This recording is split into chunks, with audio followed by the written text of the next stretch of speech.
감사와 찬양과 영광과 존귀를 받으시기에 합당하신 아버지 하나님, 미련하고 와둔한 인생들 가만히 놔두면 죄악의 구렁텅이에서 헤매이다 죽어 지옥 갈 수밖에 없는 이 죄인을 긍휼히 여기시고 구원하여 주셔서 주의 백성 삼아 주셨으니 감사드립니다. 주의 존전의 예배자로 삼으시어서 이 아침에도 하루의 첫 시간을 주님 앞에 나와 예배하는 예배자로 삼아 주시오매 감사 찬양 영광 올려드립니다. 이 존전에서 함께 예배하는 이와 또 이 영상을 보면서 예배하는 모든 예배자들이 이 말씀을 통하여서 이 미련한 종의 인도를 통하여서 주님을 만나 배웠고 주님과 교제 교통하는 시간이 될 수 있도록 성령 하나님 인도하여 주시옵소서.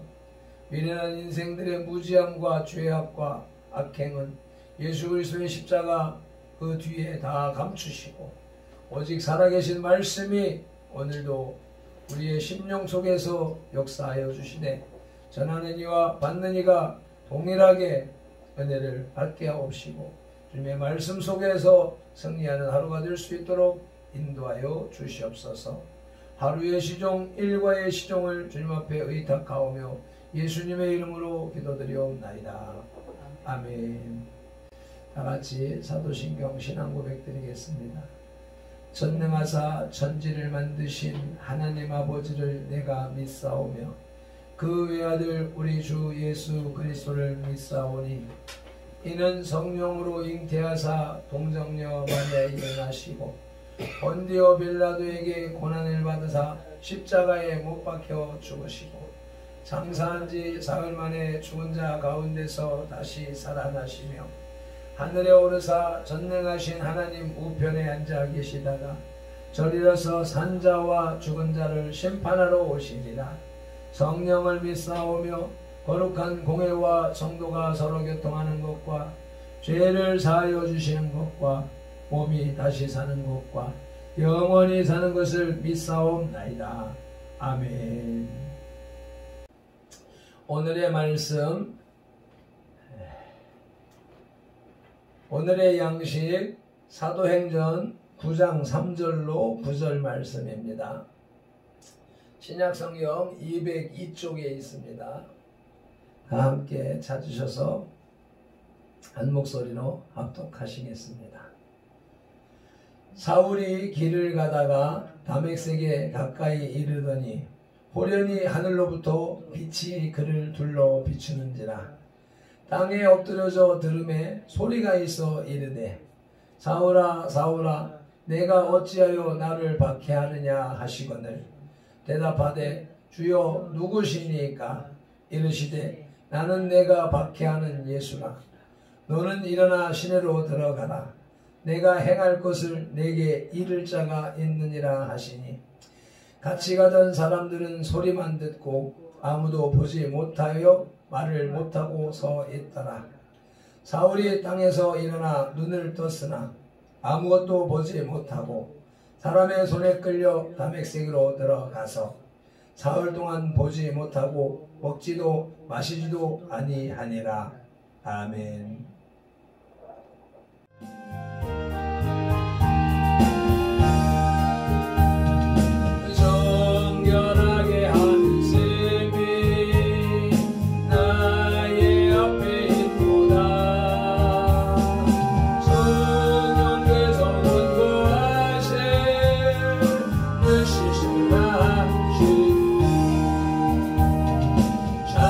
찬양하리 찬양하리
예수님께서 박해자 사울을 회심시키는 장면이 나타나 있습니다.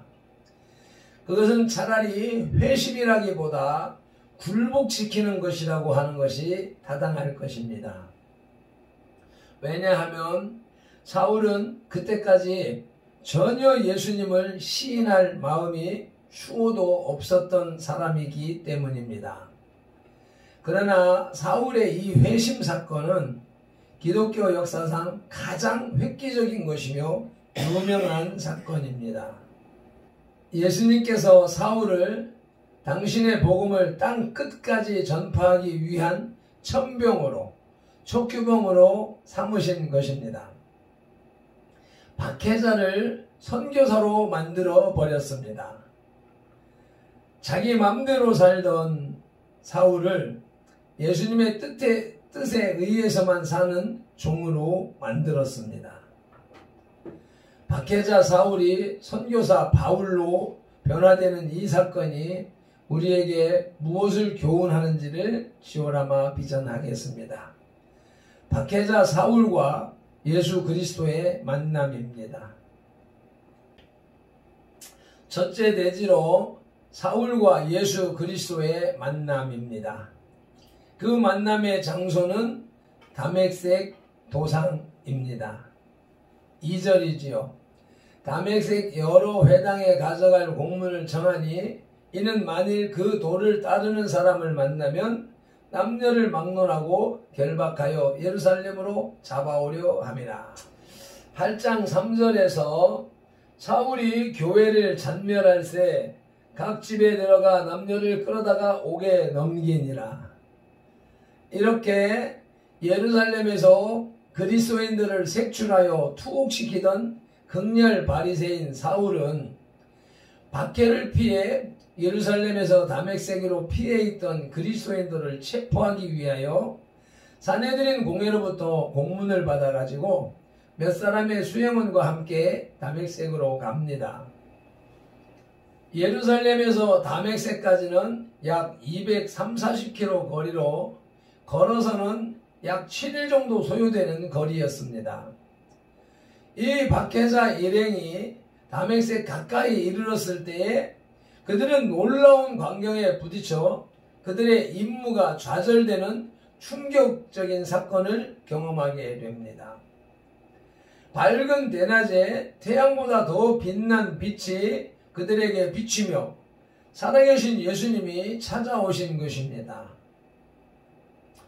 유대교의 정통성에 정면으로 항거하는 기독교 이단 추동자들을 잡으러 가는 길에서 이단의 괴수를 만난 것입니다.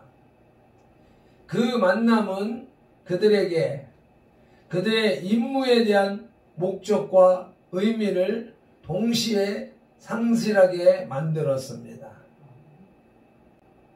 그 만남의 방식은 두 번째로 예수 그리스도의 현현입니다.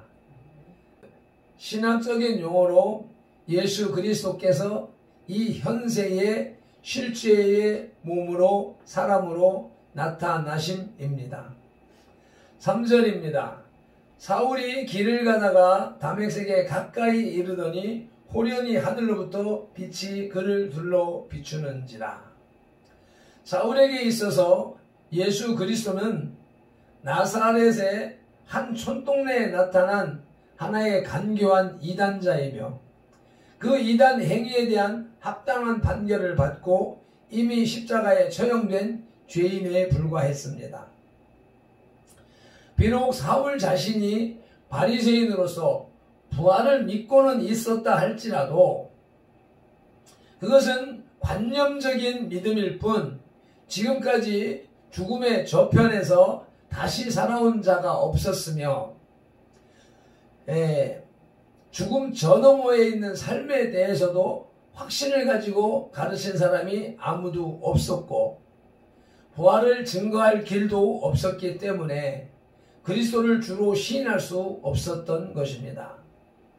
그런데 그 예수님께서 죽음의 저편에서가 아니라 하늘로서 햇빛보다 더 밝은 초자연적인 빛으로 나타나신 것입니다.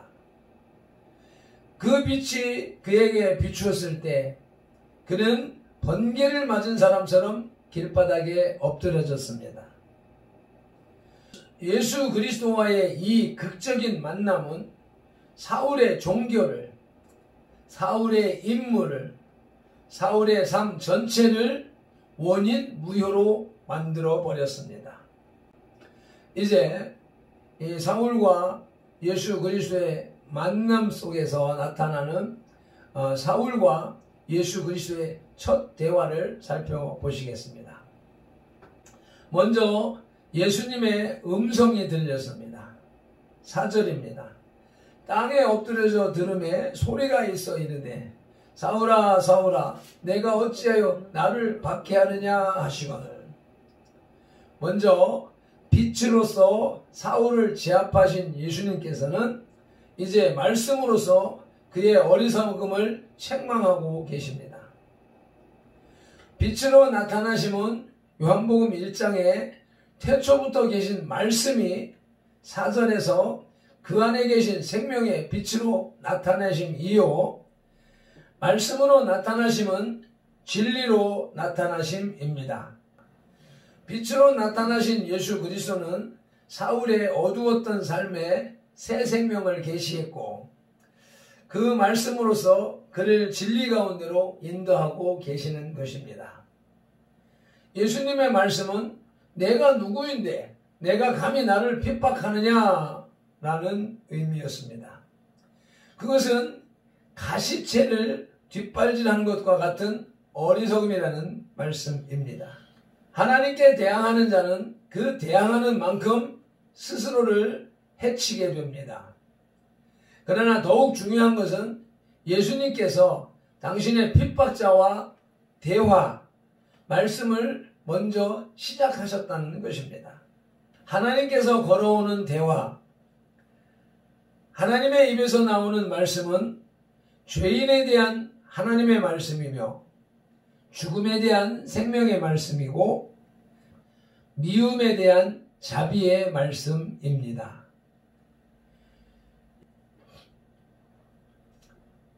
두 번째로 예수님의 음성을 들은 사울은 주님 앞에 질문을 합니다.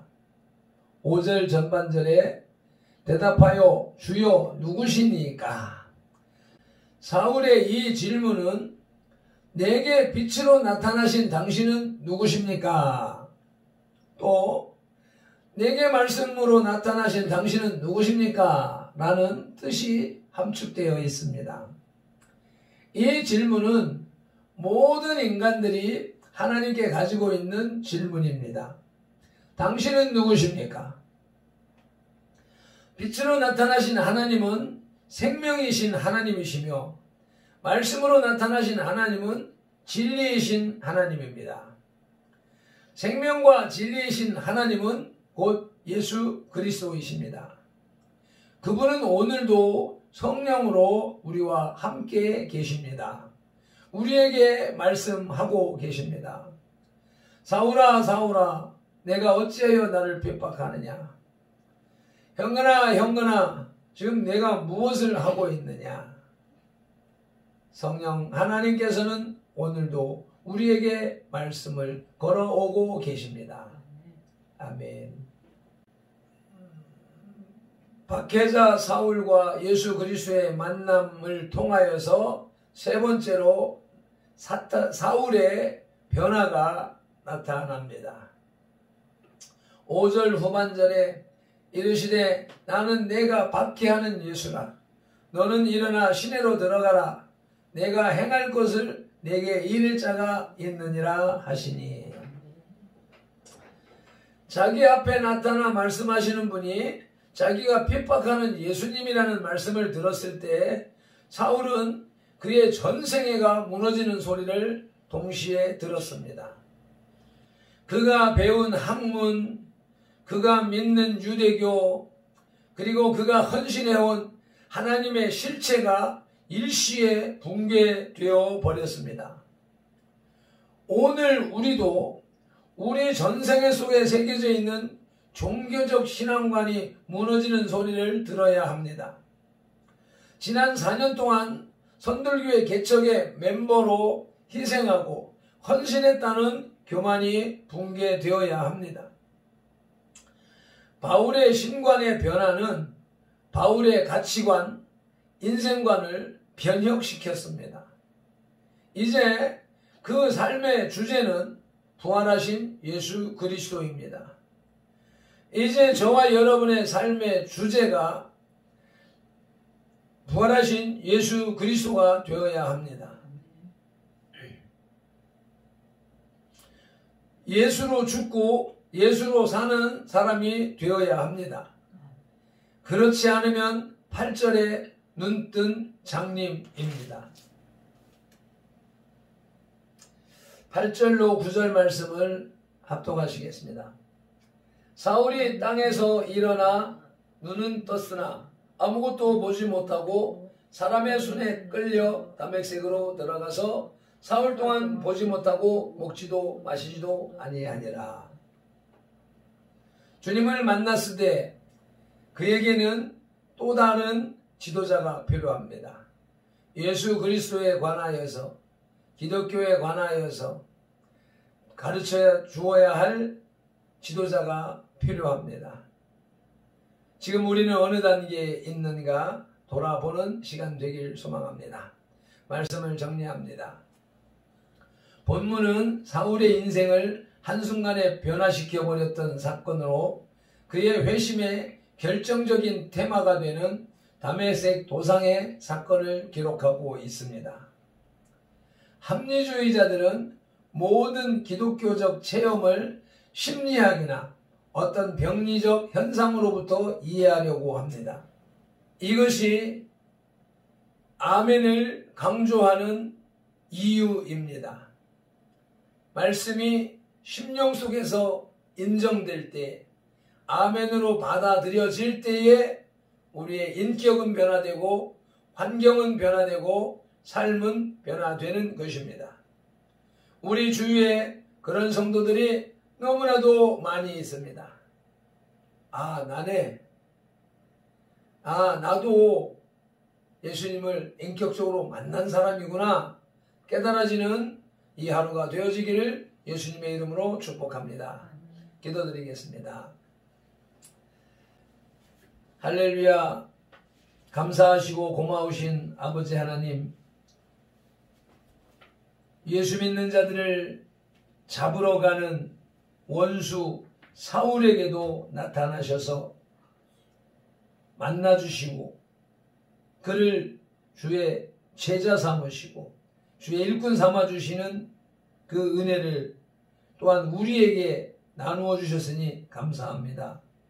우리가 예수님을 믿지 않던 죄인이요, 예수님을 핍박하던 죄인이었음에도 불구하고 우리에게 찾아오셔서 우리로 하여금 주의 백성 삼아주셨고 이렇게 주님의 존전의 예배자로 삼아주셨으니 우리가 기이한 환상을 보지 못하고 영롱한 음성을 귀로 듣지 못하였을지라도 이미 우리의 마음속에서 예수님이 믿어지고 예수님의 말씀대로 살고자 하는 각오가 일어나고 있는 것을 볼 때에 이미 우리가 예수님을 인격적으로 만난 사람이라고 하는 사실을 확신할 수 있으니, 확증할 수 있으니 감사드립니다.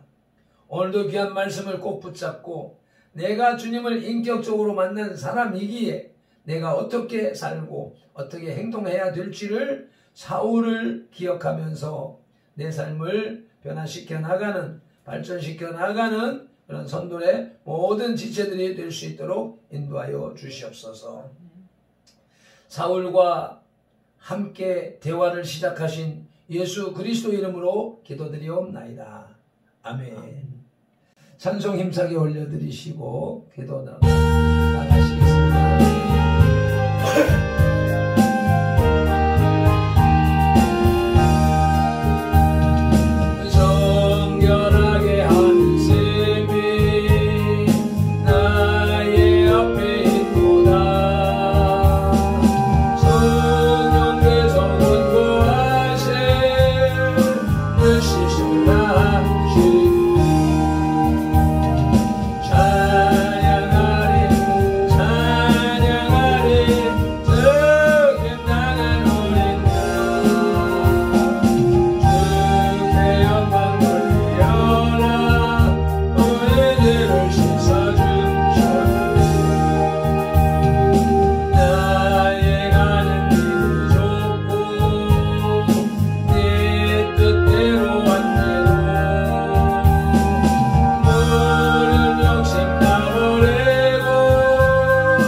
이제 말씀을 생각하면서 최소한 30분 내지 1시간 동안 간절히 부르짖는 기도를 이어나가시기를 예수님의 이름으로 축복합니다. 주여 삼창하면서 기도로 나가십니다. 주여